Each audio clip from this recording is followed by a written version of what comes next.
इंदिरा गांधी की प्रेरणादायी जीवनी। इंदिरा गांधी बायोग्राफी। अगर आप हमारे चैनल को सब्सक्राइब नहीं किए हैं तो सब्सक्राइब कर दें और बेल आइकन को जरूर दबाएं।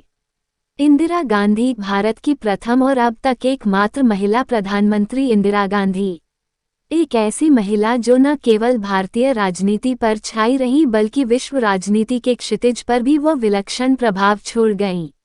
यही वजह है कि उन्हें लौह महिला के नाम से संबोधित किया जाता है।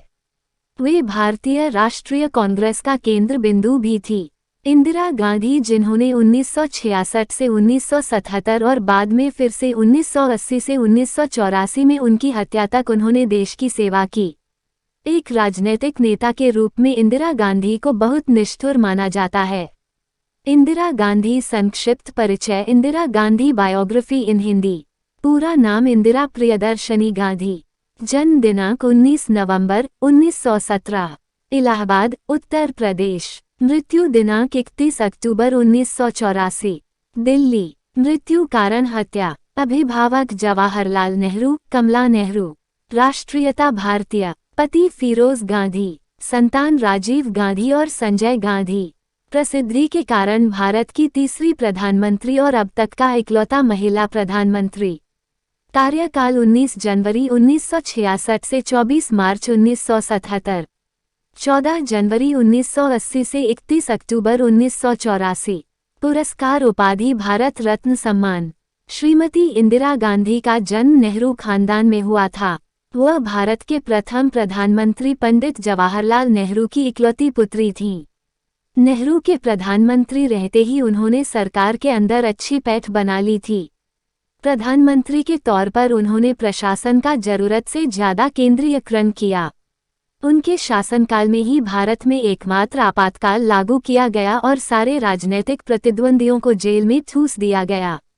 भारत के संविधान के मूल स्वरूप का संशोधन जितना उनके राज में हुआ उतना और किसी ने कभी भी नहीं किया। उनके शासन के दौरान ही बांग्लादेश मुद्दे पर भारत पाक युद्ध हुआ और बांग्लादेश का जन्म हुआ। पंजाब से आतंकवाद का सफाया करने के लिए उन्होंने अमृतसर स्थित सिखों के पवित्र स्थल स्वर्ण मंदिर में सेना और सुरक्षा बलों के द्वारा ऑपरेशन ब्लू स्टार को अंजाम दिया। इसके कुछ महीनों बाद ही उनके अंगरक्षकों ने उनकी हत्या कर दी। आज इंदिरा गांधी को सिर्फ इस कारण नहीं जाना जाता कि वो पंडित जवाहरलाल नेहरू की बेटी थी, बल्कि इंदिरा गांधी अपनी प्रतिभा और राजनीतिक दृढ़ता के लिए विश्व राजनीति के इतिहास में हमेशा जानी जाती रहेंगी। इंदिरा गांधी का प्रारंभिक जीवन। Early life of Indira Gandhi. Indira Gandhi का जन्म 19 नवंबर 1917 को उत्तर प्रदेश के इलाहाबाद में एक संपन्न व राजनीतिक रूप से प्रभावशाली परिवार में हुआ था। उनका पूरा नाम था इंदिरा प्रियदर्शिनी। उन्हें एक घरेलू नाम भी मिला था जो इंदिरा का संक्षिप्त रूप इंदु था। उनके पिता का नाम जवाहरलाल नेहरू और दादा का नाम मोतीलाल नेहरू था। इंदिरा जवाहरलाल नेहरू की अकेली बेटी थी। उसे एक छोटा भाई भी था, लेकिन वो बचपन में ही मारा गया। पिता एवं दादा दोनों वकालत के पेशे से संबंधित थे और देश की स्वतंत्रता में उनका महत्वपूर्ण योगदान था। माता का नाम कमला नेहरू था। उनका इंदिरा नाम उनके दादा पंडित मोतीलाल नेहरू ने रखा था, जिसका मतलब होता है कांति, लक्ष्मी एवं शोभा। इस नाम के पीछे की वजह ये थी कि उनके दादाजी को लगता था कि पौत्री के रूप में उन्हें मां लक्ष्मी और दुर्गा की प्राप्ति हुई है। इंदिरा बेहद खूबसूरत दिखने के कारण पंडित नेहरू उन्हें प्रियदर्शिनी के नाम से संबोधित किया करते थे। चूंकि जवाहरलाल नेहरू और कमला नेहरू स्वयं बेहद सुंदर तथा आकर्षक व्यक्तित्व के मालिक थे, इस कारण सुंदरता उन्हें अपने माता पिता से प्राप्त हुई थी। इंदिरा को उनका गांधी उपनाम फिरोज गांधी से विवाह के बाद मिला था। इनका महात्मा गांधी से कोई संबंध नहीं था। इंदिरा जी का जन्म ऐसे परिवार में हुआ था जो आर्थिक एवं बौद्धिक दोनों दृष्टि से काफी संपन्न था। उनके परिवार की बहुत संपत्ति थी। हालांकि इंदिरा का बचपन बहुत नाराज और अकेलेपन से भरा पड़ा था।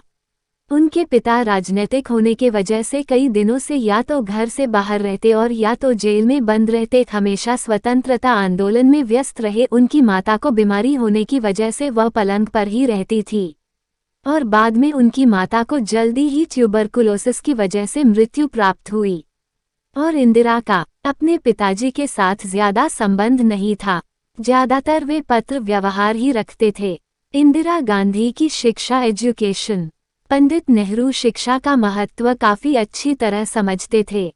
यही कारण था ज्यादातर उन्हें घर पर ही पाया जाता था। बाद में एक स्कूल में उनका दाखिला करवाया गया। वो दिल्ली में मॉडर्न स्कूल, सेंट सिसिलिया और saint Mary Christian convent school, Allahabad की विद्यार्थी रह चुकी है। साथ ही Ecole international, Geneva, Ecole Nouvelle, Bex और पोपिलजोन स्कूल, पुणे और बॉम्बे की भी विद्यार्थिनी रह चुकी है। 1934-35 में अपनी स्कूली शिक्षा पूरी करने के बाद इंदिरा ने शांतिनिकेतन में रवींद्रनाथ टैगोर के बनाए गए विश्व भारती विश्वविद्यालय में प्रवेश लिया। एक साल बाद उन्होंने वो विश्वविद्यालय अपनी माता के अस्वस्थ होने की वजह से छोड़ दिया और 1937 में उन्होंने ऑक्सफोर्ड में दाखिला लिया। इसके बाद उन्होंने खुद को लंदन के बैडमिंटन स्कूल में डाला। इंदिरा ने वहां 2 बार एंट्रांस की एग्जाम दी क्योंकि लैटिन भाषा में उनकी ज्यादा पकड़ नहीं थी। ऑक्सफोर्ड विश्वविद्यालय में वो इतिहास, राजनीतिक विज्ञान और अर्थशास्त्र में अच्छी थी, लेकिन लैटिन में इतनी अच्छी नहीं थी जो आवश्यक विषय था। यूरोप में रहते उन्हें किसी बड़ी बीमारी ने घेर लिया था। कई डॉक्टर से उन्होंने इलाज कराया क्योंकि वे जल्द से जल्द ठीक होना चाहती थी ताकि फिर से अपनी पढ़ाई पर ध्यान दे सके। जब नाजी आर्मी तेजी से यूरोप की परास्त कर रही थी उस समय इंदिरा वहां पढ़ रही थी। इंदिरा जी ने पुर्तगाल से इंग्लैंड आने के कई प्रयास भी किए, लेकिन उनके पास 2 महीने का ही स्टैंडर्ड बचा हुआ था। लेकिन 1941 में आखिर वे इंग्लैंड आ ही गई और वहां से अपनी पढ़ाई पूरी किए बिना ही भारत वापस आ गई। बाद में उनके विश्वविद्यालय ने आदरपूर्वक डिग्री प्रदान की। 2010 में ऑक्सफोर्ड ने 10 आदर्श विद्यार्थियों में उनका नाम लेकर उन्हें सम्मान दिया। इंदिरा ऑक्सफोर्ड विश्वविद्यालय में एशिया की एक आदर्श महिला थी। बचपन से ही इंदिरा गांधी को पत्र पत्रिकाएं तथा पुस्तकें पढ़ने का बहुत शौक था, जो स्कूल के दिनों में भी जारी रहा। इसका एक फायदा उन्हें यह मिला कि उनके सामान्य ज्ञान की जानकारी सिर्फ किताबों तक ही सीमित नहीं रही, बल्कि उन्हें देश दुनिया का भी काफी ज्ञान हो गया और वह अभिव्यक्ति की कला में निपुण हो गई। इसके बावजूद वो पढ़ाई में कोई विशेष दक्षता नहीं दिखा पाईं और औसत दर्जे की छात्रा ही रहीं। अंग्रेजी के अतिरिक्त अन्य विषयों में वो कोई विशेष दक्षता नहीं प्राप्त कर सकीं। लेकिन अंग्रेजी भाषा पर उन्हें बहुत अच्छी पकड़ थी। इसकी वजह थी पिता पंडित नेहरू द्वारा उन्हें अंग्रेजी में लिखे गए लंबे लंबे पत्र। चूंकि पंडित नेहरू अंग्रेजी भाषा के इतने अच्छे ज्ञाता थे कि लॉर्ड माउंटबेटन की अंग्रेजी भी उनके सामने फीकी लगती थी। इंदिरा गांधी की शादी। Indira Gandhi marriage. Oxford university में अध्ययन के दौरान इनकी मुलाकात पारसी युवक फिरोज गांधी से अक्सर होती थी, जो लंदन स्कूल ऑफ इकोनॉमिक्स में अध्ययन कर रहे थे। फिरोज को इंदिरा इलाहाबाद से ही जानती थीं। भारत वापस लौटने पर दोनों का प्रेम विवाह 16 मार्च 1942 को आनंद भवन, इलाहाबाद में हुआ। हालांकि पिता पंडित मोतीलाल नेहरू पहले इस शादी के खिलाफ थे और उन्होंने अपनी बेटी को बहुत समझने का कोशिश किए, लेकिन इंदिरा की जिद में अड़ी रही। तब कोई भी रास्ता निकलता न देखकर नेहरू जी ने अपनी हामी भर दी। शादी के बाद 1944 में उन्होंने राजीव गांधी और इसके 2 साल के बाद संजय गांधी को जन्म दिया। शुरुआत में तो उनका वैवाहिक जीवन ठीक रहा, लेकिन बाद में उसमें खटास आ गई और कई सालों तक उनका रिश्ता हिचकोले खाता रहा। इसी दौरान 8 सितंबर 1960 को जब इंदिरा अपने पिता के साथ एक विदेश दौरे पर गई हुई थी, तब फिरोज गांधी की मृत्यु हो गई। स्वतंत्रता में इंदिरा गांधी की भागीदारी। इंदिरा गांधी को परिवार के माहौल में राजनीतिक विचारधारा विरासत में प्राप्त हुई थी। उनके पिता और दादा भारत के स्वतंत्रता आंदोलन के प्रमुख नेताओं में से एक थे। इस माहौल का असर इंदिरा पर भी पड़ा। उन्होंने युवा लड़के लड़कियों के मदद से एक वानर सेना बनाई, जो विरोध प्रदर्शन और झंडा जुलूस के साथ साथ संवेदनशील प्रकाशनों तथा प्रतिबंधित सामग्रियों का परिसंचरण भी करती थी। लंदन में अपनी पढ़ाई के दौरान भी वो इंडियन लीग की सदस्य बनी। इंदिरा ऑक्सफोर्ड से सन 1941 में भारत वापस लौट आईं। आने के बाद वे भारतीय स्वतंत्रता आंदोलन में शामिल हो गईं। स्वतंत्रता आंदोलन के दौरान उन्हें सितंबर 1942 में गिरफ्तार कर लिया गया, जिसके बाद सरकार ने उन्हें मई 1943 में रिहा किया। विभाजन के बाद फैले दंगों और अराजकता के दौरान इंदिरा गांधी ने शरणार्थी शिविरों को संगठित करने तथा पाकिस्तान से आए शरणार्थियों व चिकित्सा संबंधी देखभाल करने का महत्वपूर्ण कार्य किया। उनके लिए प्रमुख सार्वजनिक सेवा का ये पहला मौका था। इंदिरा गांधी की राजनीतिक जीवन की शुरुआत। Indira Gandhi life history. जवाहरलाल नेहरू को अंतरिम सरकार के गठन के साथ कार्यवाहक प्रधानमंत्री बना दिए थे। इसके बाद नेहरू की राजनीतिक सक्रियता और अधिक बढ़ गई। इसके साथ साथ उम्रदराज हो रहे पिता की आवश्यकताओं को देखने की जिम्मेदारी भी इंदिरा पर ही पड़ गई। वो पंडित नेहरू की विश्वस्त, सचिव और नर्स बनी। पिता की मदद करते करते उन्हें राजनीति की भी अच्छी समझ हो गई थी। कांग्रेस पार्टी की कार्यकारिणी में इन्हें सन 1955 में ही शामिल कर लिया गया था। पंडित नेहरू इनके साथ राजनीतिक परामर्श करते थे और उन पर अमल भी करते थे। इंदिरा गांधी कांग्रेस अध्यक्ष कब और कैसे बनी? धीरे धीरे पार्टी में उनका कद काफी बढ़ गया। 42 वर्ष की उम्र में 1959 में वह कांग्रेस पार्टी की अध्यक्ष भी बन गईं। इस पर कई आलोचकों ने दबी जुबान से पंडित नेहरू को पार्टी में परिवारवाद फैलाने का दोषी ठहराया था, पर पंडित नेहरू की शख्सियत इतनी बड़ी थी कि इन बातों को ज्यादा तूल नहीं मिला। फिर 27 मई 1964 को नेहरू के निधन के बाद इंदिरा चुनाव जीतकर शास्त्री सरकार में सूचना और प्रसारण मंत्री बन गईं। इंदिरा गांधी कब और कैसे बनी देश की पहली महिला प्रधानमंत्री? 11 जनवरी 1966 को भारत के दूसरे प्रधानमंत्री श्री लाल बहादुर शास्त्री की असामयिक मृत्यु के बाद कांग्रेस अध्यक्ष के कामराज ने इंदिरा का नाम प्रधानमंत्री पद के लिए सुझाया, पर वरिष्ठ नेता मोरारजी देसाई ने भी प्रधानमंत्री पद के लिए स्वयं का नाम प्रस्तावित कर दिया। कांग्रेस संसदीय पार्टी द्वारा मतदान के माध्यम से इस गतिरोध को सुलझाया गया और इंदिरा गांधी भारी मतों से विजयी हुई। 24 जनवरी 1966 को श्रीमती इंदिरा गांधी भारत की तीसरी और प्रथम महिला प्रधानमंत्री बनी। इंदिरा जी के प्रधानमंत्री बनते ही वैचारिक मतभेद होने के कारण पार्टी दो समूहों में बंट गया। समाजवादी का नेतृत्व इंदिरा गांधी ने संभाला और रूढ़िवादी का मोरारजी देसाई ने 1967 के चुनाव में 545 सीटों में कांग्रेस को 297 में जीत मिली। इन्हें बेमन से देसाई जी को उप प्रधानमंत्री बनाना पड़ा। मोरारजी देसाई के नेतृत्व में एक खेमा इंदिरा गांधी का निरंतर विरोध करता रहा, जिसके परिणाम स्वरूप सन 1969 में कांग्रेस का विभाजन हो गया। समाजवादी और साम्यवादी दलों के साझे से इंदिरा ने 2 वर्षों से शासन चलाया। पार्टी और देश में अपनी स्थिति मजबूत करने के लिए इंदिरा गांधी ने लोकसभा भंग कर मध्यावधि चुनाव की घोषणा कर दी, जिससे विपक्ष भौचक्का रह गया।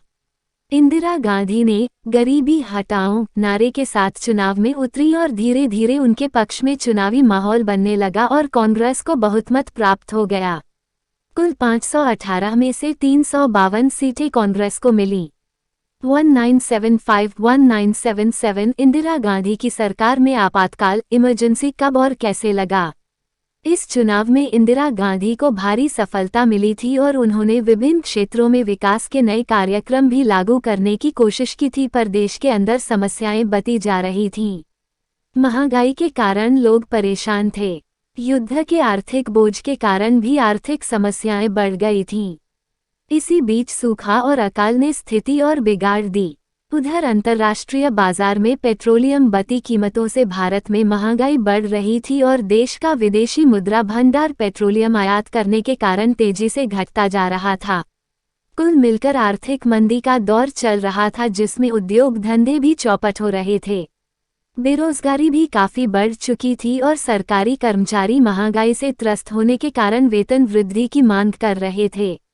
इन सब समस्याओं के बीच सरकार पर भ्रष्टाचार के आरोप भी लगने लगे।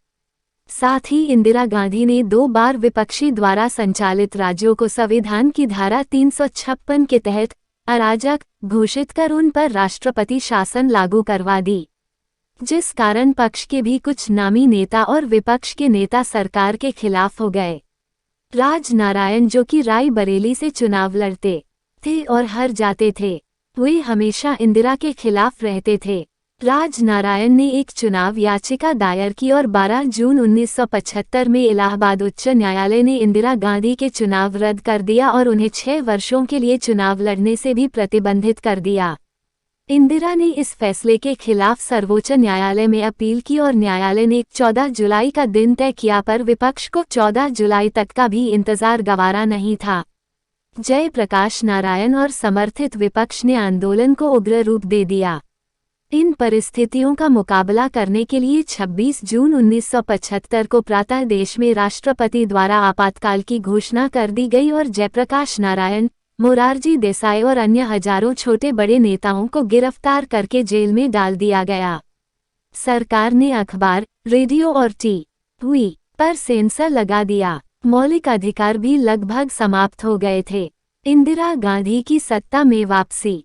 इसके बाद 1977 में चुनाव हुए। शायद इंदिरा गांधी स्थिति का सही मूल्यांकन नहीं कर पाई थीं। अब जनता का समर्थन विपक्ष को मिलने लगा, जिससे विपक्ष अधिक सशक्त होकर सामने आ गया।